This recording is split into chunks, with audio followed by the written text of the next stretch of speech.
Assalamualaikum warahmatullahi wabarakatuh. Perkenalkan, nama saya Vicky Dianto, NIM 180172, kelas 5A. Di sini saya akan menjelaskan tentang kedaruratan 6, yang dimana ada hipotermia dan tenggelam.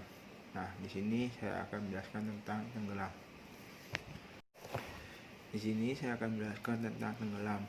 Tenggelam sendiri adalah orang ketika terlelap di dasar air yang sangat tinggi, yang dimana terjadinya antara satu, batuk-batuk, muntah, sesak napas, nyeri dada, area sekitar perut yang membengkak, dan wajah yang membiru dan angin.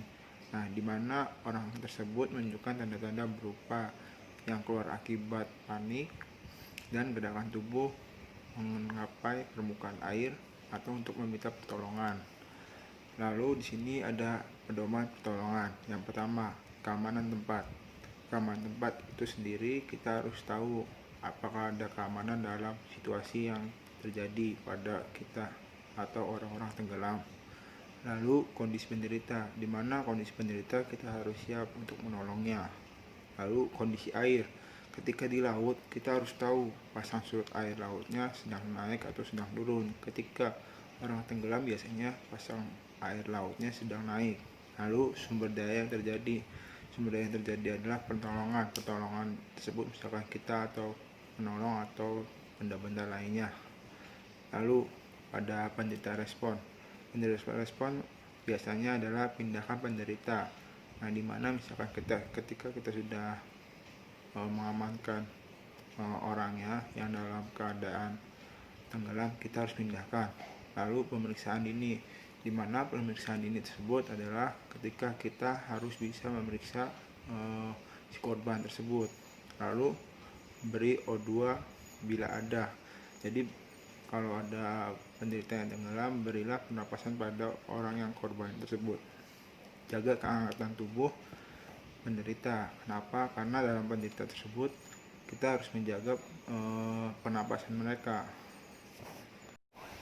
Lalu ada penderita tidak respon, di mana penderita tidak respon itu ketika kita memberi bantuan, penderita itu hanya diam saja, tidak ada timbal baliknya ketika kita memberi pertolongan. Yang pertama, pertahankan jalan nafas, di mana jalan nafas tersebut misalkan dari hidung atau mulut, buat saluran nafas itu bisa terkendali oleh korbannya yang dibantu oleh kita penolong.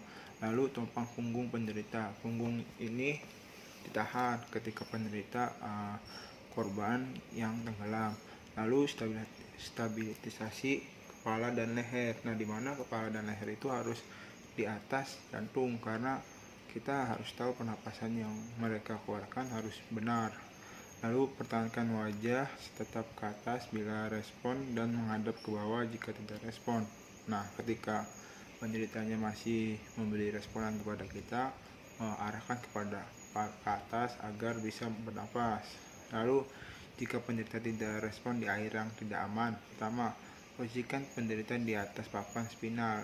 Nah, dimana penderita harus yang di atas, di papan yang di atas. Lalu pindahkan penderita dari air. Nah, ketika sama sih sebenarnya, kalau misalnya kita menemukan penderita, kita harus korban misalkan, kita harus pindahkan dari airnya dulu, lalu pindah ke yang ke daratan. Lalu nafas buatan bila perlu.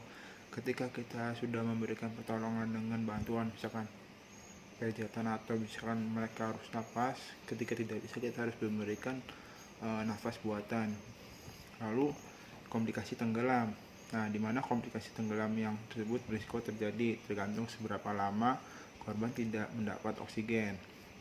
Pertama, ketidakseimbangan cairan dan senyawa sama dalam tubuh. Nah, ketika biasanya kan kalau misalkan orang tenggelam itu mereka kebanyakan minum airnya, jadi nafasnya tidak terkontrol gitu.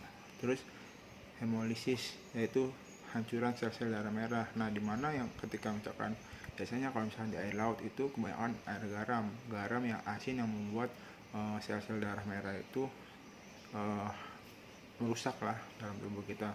Terus peradangan pada satu atau kedua paru-paru, jadi ketika orang tenggelam biasanya paru-parunya terganggu gitu. Lalu ada gagal jantung. Nah, di mana gagal jantung tersebut karena penderita kelamaan di dalam. Lalu stroke dan kerusakan otak. Lalu sebenarnya saya harus memberikan contoh untuk penderita tenggelam dan misalkan dari air ke daratan. Saya hanya memberikan contoh, misalkan ini papan ya, kita pindahkan dari air laut ke air ke daratan. Nah, dimana kita harus tenangkan semua agar si penderita atau korban ini bisa napas. Lalu misalkan ketika kita tidak bisa memberikan bantuan menggunakan misalkan tekanan untuk mengeluarkan air-air yang ada di dalam tubuhnya, kita bisa memberikan oksigen pada penderita atau korban tersebut. Lalu ketika si penderita tersebut tidak ada respon, yang tadi saya sudah jelaskan, ketika penderita tidak respon, kita pertahankan jalan napasnya dalam hidung atau mulutnya biar si penderita bisa mencarinya sendiri ketika kita tidak bisa memberikan bantuan kepada penderita atau korban tersebut.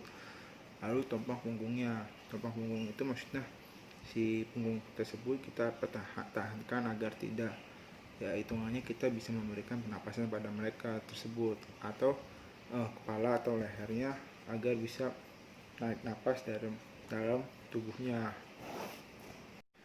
Sekian yang saya bisa sampaikan dalam kedaruratan medis 6 yang dimana pembahasan tersebut adalah tenggelam. Wabillahi taufiq hidayah. Wassalamualaikum warahmatullahi wabarakatuh.